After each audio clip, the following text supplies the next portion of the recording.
शाम के समय मोनिका अपने घर में कुछ काम कर रही थी। तभी अचानक से उनके पड़ोस का एक लड़का उसके पास आता है और उसे बताता है कि दीदी, आपके पिता को पुलिस ने पकड़ लिया है और उसे बुरी तरह से टॉर्चर किया जा रहा है। इसके बाद मोनिका भागी दौड़ी थाने में जाती है और वहां जाकर जैसे अपने पिता की हालत देखती है तो फूट फूट कर रोने लगती है। इसके बाद वह सीधी दरोगा के पास जाती है और दरोगा से अपने पिता के क्राइम के बारे में पूछने लगती है। दरोगा देखता है कि एक लड़की उसे उसके पिता के बारे में पूछ रही है तो वह उसे धमका देता है और कहता है कि तुम्हें क्या लेना, इसने जो भी क्राइम किया उसके बारे में हम जानते हैं और हमें पता है कि इसने क्या किया है। लेकिन तभी जो मोनिका होती है वो उसको आईपीसी की धाराओं के बारे में बताने लगती है और अपने मौलिक अधिकारों के बारे में बताने लगती है।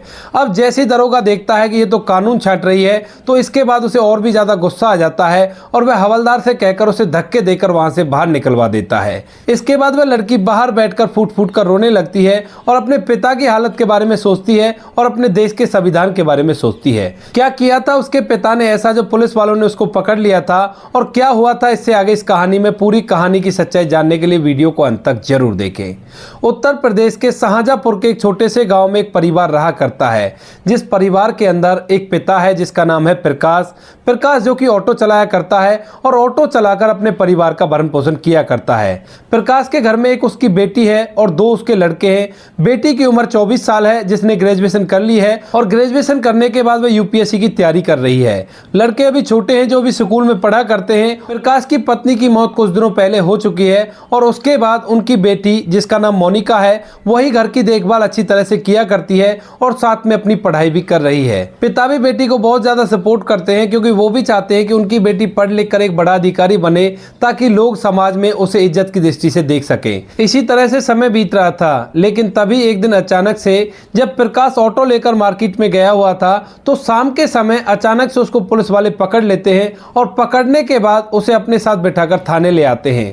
थाने में लाकर बहुत बुरी तरह से टॉर्चर करने लगते हैं और वह जोर जोर से चीख चिल्लाकर उनसे कह रहा था कि मैंने किया क्या है साहब, मेरे पास तो कागज भी पूरे हैं, ऑटो भी मैं अच्छी तरह से चलाया करता हूं और कैसा भी गलत काम मैंने नहीं किया है। फिर आप मुझे क्यों मार रहे हो, क्यों मुझे परेशान कर रहे हो, आखिर मैंने ऐसा क्या किया है। लेकिन पुलिस वाले उसकी एक नहीं सुन रहे थे और वह जोर जोर से चीख रहा था।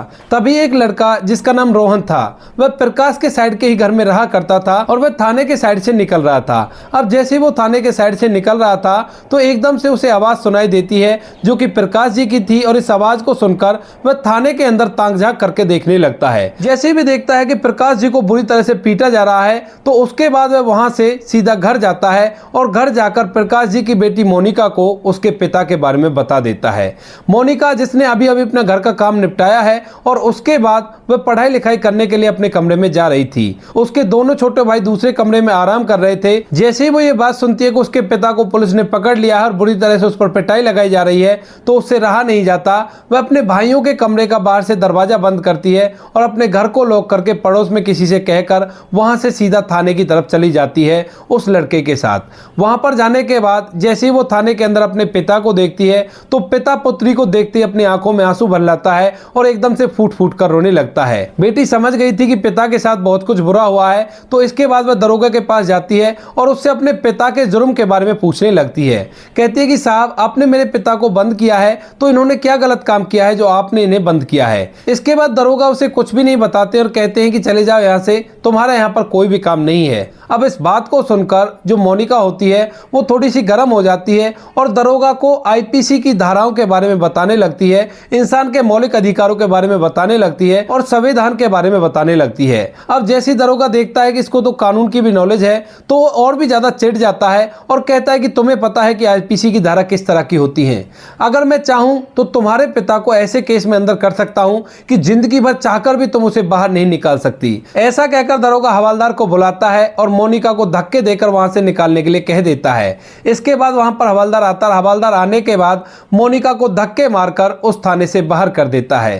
थाने के बाहर एक पेड़ था जिस पेड़ के नीचे चबूतरा बना हुआ था। मोनिका जाकर उस चबूतरे पर बैठ जाती है और फूट फूट कर रोने लगती है। वह थाने की तरफ देखती है लेकिन उसकी हिम्मत नहीं पड़ती कि वह अपने पिता के पास जाए और उससे बातें करे क्योंकि वह अपने पिता का सामना नहीं कर पा रही थी। इसके थोड़ी देर बाद में जो लड़का उसका पड़ोस में रहने वाला था वह वहां पर आता है और वहां पर आने के बाद उसे बताता है कि दीदी, अगर आपको अपने पिता को छुड़ाना है तो मैंने पुलिस वालों से बात की थी, वो 10,000 रुपए के लिए बोल रहे थे, कह रहे थे कि अगर 10,000 रुपए दे देंगे तो इसको छोड़ दिया जाएगा, वरना कल इसे जेल में पहुंचा दिया जाएगा। अब इस बात को सुनने के बाद मोनिका पैसों का इंतजाम करने के लिए तैयार हो जाती है और उससे कहती है कि भाई तू ऐसा कर, इससे बात कर ले, बात करने के बाद में जल्द से जल्द पैसों का इंतजाम करके हम लोग इसे लाकर दे देंगे। इसके बाद वह लड़का दोबारा थाने के अंदर जाता है और वहां के उसी सिपाही से बात करता है जिसने 10,000 रुपए में उसके पिता को छोड़ने का वादा किया था। उससे कहता है कि साहब हम अभी पैसे लेकर आते हैं और आप इनको छोड़ देना। तो वो कहता है कि हाँ, अगर तुम जल्द से जल्द पैसे ले आते हो तो बात आगे नहीं बढ़ेगी, अभी तक FIR भी रजिस्टर नहीं हुई है और तुम्हारे पिता को छोड़ दिया जाएगा। उसके बाद मोनिका उस लड़के के साथ बैठकर वहीं पर आती है जहां पर वो रहा करती थी और अड़ोसी पड़ोसियों से कुछ रुपए मांगकर दोबारा से थाने पहुंच जाती है। वहां जाने के बाद उन पैसों को दे देते हैं और उसके पिता को छोड़ दिया जाता है। लेकिन दरोगा मोनिका को वार्निंग देता है और कहता है कि आज के बाद अगर मुझे कायदा कानून सिखाने की कोशिश की तो तुम्हें और तुम्हारे पूरे परिवार को जेल में डाल दूंगा और फिर तू अपने कानून का सिक्का चलाती रहना। इस बात को सुनकर मोनिका को दुख तो बड़ा होता है, लेकिन फिर भी वो अपने पिता को अपने साथ लेकर वहां से घर की तरफ चलने लगती है। जैसे ही थाने से बाहर पिता निकलता है तो एकदम से उसकी आंखों से आंसू टपकने लगते हैं। तो इसके बाद बेटी उसे संभालती और कहती है कि पिताजी कोई बात नहीं, आप चिंता मत करो, आपके साथ जो कुछ भी हुआ उसका बदला मैं जरूर से लूंगी। वह अपने पिता को लेकर घर आ गई थी और घर आने के बाद वह अपने पिता से पूछने लगती है कि पिताजी आखिर आपने ऐसा क्या किया था जो पुलिस वालों ने आपको पकड़ लिया। तो पिता कहता है कि बेटी मुझे नहीं पता कि मैंने क्या किया था, मैंने कई बार इनसे पूछने की कोशिश की थी लेकिन इन लोगों ने मुझे नहीं बताया। मैं तो आराम से अपना ऑटो चला रहा था, लेकिन अचानक से पुलिस वाले आए और मुझे पकड़कर सीधा थाने ले आए और मेरे ऑटो को भी थाने में खड़ा कर दिया। इसके बाद वो मुझे पीटने लगे और मुझे बिल्कुल भी नहीं बताया कि मेरा गुनाह क्या है और किस वजह से वो मुझे थाने लेकर आए हैं। अब बेटी के भी दिमाग में ये बात घूमने लगती है और वह सोचने लगती है कि जरूर इसके पीछे किसी बड़े आदमी का हाथ है, वरना ऐसा नहीं हो पाता। अगर कोई भी बात होती तो वो लोग हमें बता देते, अगर उन्होंने नहीं बताया है तो कोई ना कोई बड़ी हस्ती इसके पीछे जरूर है। इसके बाद बेटी उसी दिन अपने पिता के सामने कसम खाती है और कहती है कि पिताजी जल्द से जल्द मैं आपके अपमान का बदला लूंगी और उन लोगों को उनके किए की सजा दिलाकर रहूंगी। इसके बाद बेटी अपनी पढ़ाई लिखाई को करने लगती है। पिता दोबारा से ऑटो चलाने लगता है और धीरे धीरे उसको मेहनत करते हुए लगभग 1 साल बीत जाता है। 1 साल तक लगातार उसने मेहनत की थी अपने घर पे ही रहकर और 1 साल के बाद उसने UPSC का टेस्ट अच्छे नंबरों से क्लियर कर लिया था। उसने काफी अच्छी रैंक से UPSC को क्लियर कर लिया था और उसके बाद वह आसानी से IAS बन सकती थी, लेकिन उसने IPS बनना चुना क्योंकि वह चाहती थी कि अपने पिता के अपमान का बदला ले और उस दरोगा से इस बारे में पूछे कि उसके पिता को किस वजह से उसने अंदर किया था। इसके बाद वह चूज करती है कि वह IPS ऑफिसर बनेगी और SP बनने के बाद अपने पिता का बदला लेगी। पिता को जब यह बात पता चलती है कि उसकी बेटी ने UPSC का टेस्ट क्लियर कर लिया है और अब वो एक बड़ा अधिकारी बन गई है, तो वह भी इस बात की बड़ी खुशी मनाता है और चारों तरफ लोगों में इस बात के बारे में बताता है। अड़ोसी पड़ोसियों को भी पता था कि वह अपने पिता का बदला लेने के लिए बड़ा अधिकारी बनना चाहती है, तो वो लोग भी इस बात से संतुष्ट होते हैं और इस बात की खुशी मनाते हैं। इसके बाद मोनिका अपनी ट्रेनिंग करने के लिए चली जाती है और ट्रेनिंग करने के बाद उसकी पोस्टिंग एक डिस्ट्रिक्ट में हो जाती है। वहां पर जाने के बाद सबसे पहले वो यही काम करती है जहां पर उसके पिता को थाने में बंद किया गया था। उस टाइम पर जो थाने के दरोगा थे उसके बारे में डिटेल निकालती है। डिटेल निकालने के बाद उसे पता चलता है कि जो दरोगा उस टाइम पर उस थाने में था उसका ट्रांसफर फिलहाल उसी के डिस्ट्रिक्ट में है और वहीं पर वो काम किया करता है। अब यह बात सुनकर मोनिका को मानो मुंह मांगी मुराद मिल गई हो, जिससे वो बदला लेनी चाहती थी, वो उसी के नीचे काम किया करता है। इसके बाद मोनिका उसके थाने में उसको बुलावे का नोटिस भिजवाती है और जो दरोगा होता है वह भी IPS ऑफिसर के कहे अनुसार सीधा वहां पर आ जाता है। सुबह सुबह मोनिका अपने ऑफिस में बैठी हुई थी और वहां पर वह दरोगा आकर एकदम जोरदार सैल्यूट उसे मारने लगता है। अब जैसे उसने सैल्यूट मारा था तो मोनिका ने उसके सैल्यूट का कोई भी जवाब नहीं दिया था और वह ऐसे ही चुपचाप बैठी थी। उसके बाद वो उसके बारे में पूछने लगती है और उसे उस बात का याद दिलाती है जिस दिन उसने मोनिका का भी अपमान किया था और उसके पिता का भी अपमान किया था। वह कहती है कि आज से इतने दिन पहले तुमने एक ऑटो चालक को बंद किया था, बंद करने के बाद उस पर पिटाई भी लगाई थी और जब उसकी बेटी तुमसे पूछने के लिए आई थी तो तुमने उसके गुनाह के बारे में उसे नहीं बताया था। अब इस बात को सुनकर जो दरोगा था वह बड़ा ही हैरान हो जाता है और सोच विचार करने लगता है। कहता है कि मैडम आपको उस केस के बारे में कैसे पता है? तो SP साहिबा कहती है कि जो लड़की वहां पर अपने पिता के बारे में पूछने के लिए आई थी वो लड़की और कोई नहीं, मैं ही वो लड़की थी जिससे तुमने कहा था कि एक दरोगा के पास इतनी पावर होती है, वो चाहे तो तुम्हारे पूरे खानदान को जेल में बंद करवा सकता है। तो आज मैं IPS इसीलिए बनी हूं ताकि मैं तुमसे बदला ले सकूं। तुमने मेरे पिता को बिना किसी गलती के जेल में बंद किया था और जब मैंने तुमसे पूछा तो तुमने मुझे बताया भी नहीं था। इसके बाद दरोगा एकदम से थरथर कांपने लगता है कि ये वही लड़की है जिसके सामने उसने अपनी वर्दी का रौब दिखाया था और आज वो उससे बड़ी अधिकारी है। इसके बाद दरोगा हाथ जोड़ लेता है और मोनिका को पैरों को पकड़कर फूट फूट कर रो रो कर माफी मांगने लगता है। कहता है कि मैडम मुझसे बहुत बड़ी गलती हो गई, मुझे माफ कर दो। मोनिका उसे खड़े होने का कहती है और कहती है कि पहले तो दूर खड़े हो जाओ और सबसे पहले ये बताओ कि उस टाइम पर मेरे पिता की गलती क्या थी। तो उसके बाद दरोगा पूरी गलती के बारे में बताने लगता है। कहता है कि मैडम उससे कुछ दिन पहले विधायक के प्रचार के लिए कुछ ऑटो वालों को बुलाया गया था, उनमें से आपके पिता को भी बुलाया गया था, लेकिन पैसे ना मिलने की वजह से आपके पिता वहां पर नहीं गए थे और इस बात से विधायक जी नाराज हो गए थे।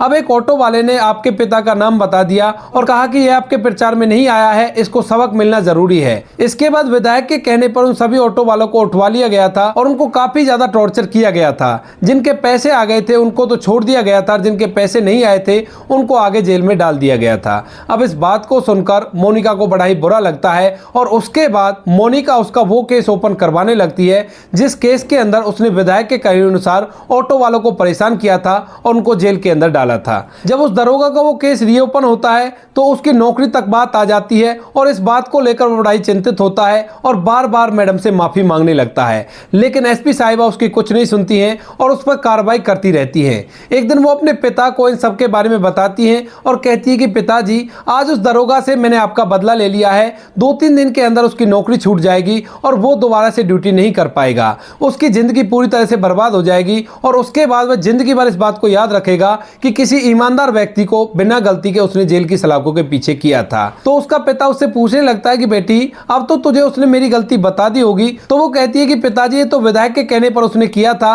और वो मुझसे माफी भी मांग रहा था। इसके बाद पिता अपनी पुत्री को समझाता है, कहता है कि बेटी कोई बात नहीं, अगर जैसा उन्होंने हमारे साथ किया था वैसा ही हम उसके साथ करने लगे तो हम में और उनमें फर्क ही क्या रह जाएगा।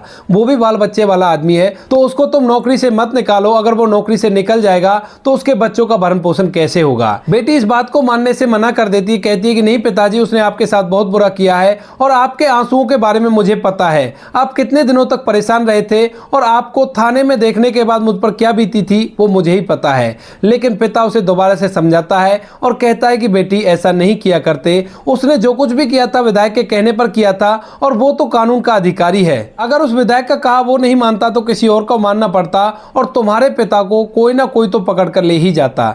ऐसा कहकर वो अपनी बेटी को समझा देता है तो उसकी बेटी भी उसकी ड्यूटी को ना खत्म करके उसको सस्पेंड करवा देती है कुछ दिनों के लिए और फिर एक ऐसी जगह पर पोस्टिंग करा देती है जहां पर बैठकर वो केवल मक्खियां ही मार सकता था। इसके बाद मोनिका इसी तरह से ईमानदारी और मेहनत से अपना काम करती रहती है और काम करते करते एक दिन विधायक साहब से भी टकरा जाती है। उस विधायक के बारे में उसने पहले ही इंफॉर्मेशन निकाल ली थी, अब वो विधायक नहीं था, इलेक्शन हारकर वो घर पे बैठा हुआ था और उसी दौरान उसके खिलाफ कोई व्यक्ति केस कर देता है। अब इस केस के बारे में जैसे एसपी साहिबा को पता चलता है तो वो वहां से वहां के एसपी साहब पर फोन करती है और उस केस पर अच्छी तरह से काम करने के लिए बोल देती है। कहती है कि इस केस पर आपको अच्छे से एक्शन लेना है और उस विधायक के खिलाफ सख्त से सख्त कार्रवाई करनी है। इसके बाद वहां का एसपी साहब उस विधायक पर कार्रवाई करता है और उसके गुनाह की सजा उसे दी जाती है। विधायक को जेल में डाल दिया गया था और यह सब कुछ हो पाया था मोनिका की वजह से, क्योंकि मोनिका को पता था कि उसके पिता को जेल में डालने के पीछे इसी का हाथ है और इसके बाद वह उसकी पूरी तरह से जन्म कुंडली निकालने लगी थी।